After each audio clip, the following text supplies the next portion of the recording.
Traffic stops are the most common encounter that law enforcement will have with the public. And the goal today is to hear from you and to hear your thoughts and to hear your experiences. Now, clearly there is a divide that exists in all of our communities. Trust. Do we trust? Should we trust? And on it goes from there. What we are liking is that we are liking in getting to know each other. Why should I be the one? And then you have people who are engaged in enforcing the law as they see it. Wonder why should they be the one? Now don't think for 1 minute that I'm going to convince anyone in here to alter or change their minds about anything. Just telling you what we're doing. Anybody who has something to say that they think might be offensive, don't say it. Say it. You're saying it opens that door. And if we don't get the door open, we're not going to accomplish a whole lot here. Let it out. Let it out respectfully. Geraldo Reyes, State Representative, 75th District. I'm Maureen Platt, and I'm the state's attorney for the Judicial District of Waterbury.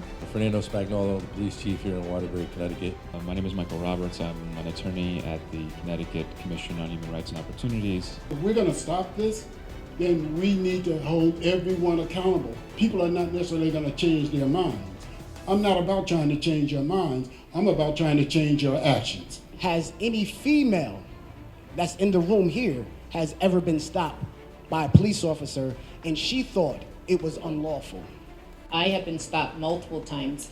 On one occasion, 3 times in a week. Do we get it right all the time? No. We made 11,000 stops in 20 months. It's a lot of stops. How many blacks? How many Hispanics? Out of the 11,047 stops made over the course of the last 20 months, 67.05% of those people were white. 32.03% of those people were black. 3,632 were Hispanic in ethnicity. I'm part of a movement called Rise of the Moors. We had a Second Amendment class, and the Providence police was stacked on each side of the building, and we went outside and we faced them.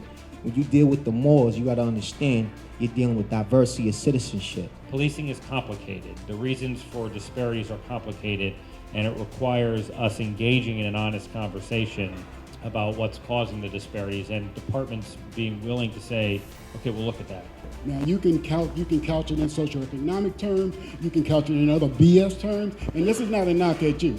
We try to find excuses to keep from talking about the real problem, which is indeed racism. The reality is it exists. Police have to be accountable just like every other citizen. Is there a way that we, for each stop, can we request a probable cause statement? The simple answer is yes. We want you to respect us. Black, white, that's legal status. I could give it all to you. Because I know law enforcement posts some real racist things.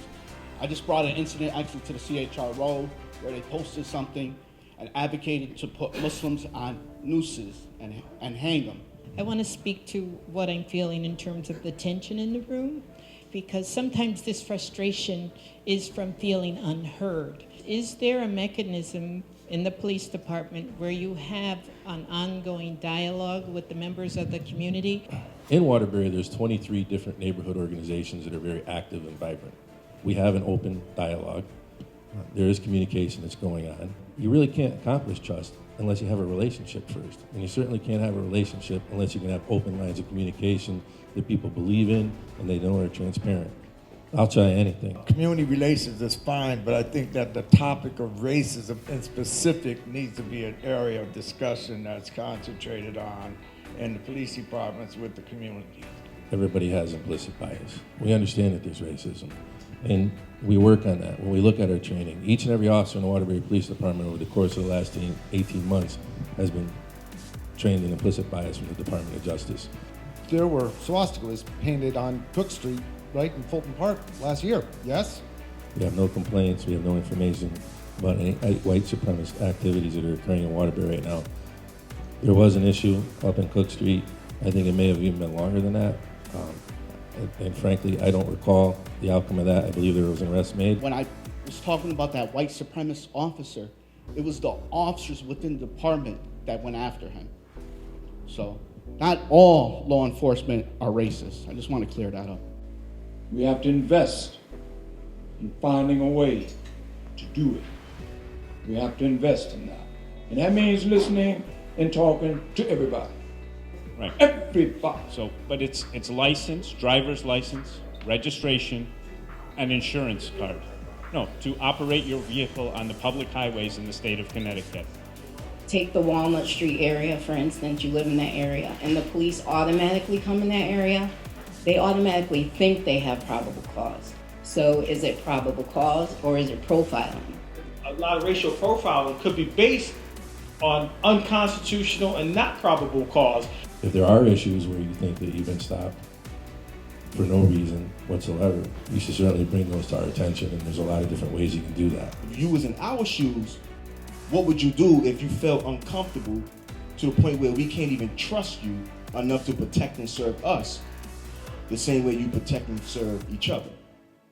In order to end racial profiling between Hispanics, Black, and police, you have to change the way you think about us. It's been a pleasure having you here, and I just want to bring it to a close so you have an opportunity to talk. Thank you very much for being here.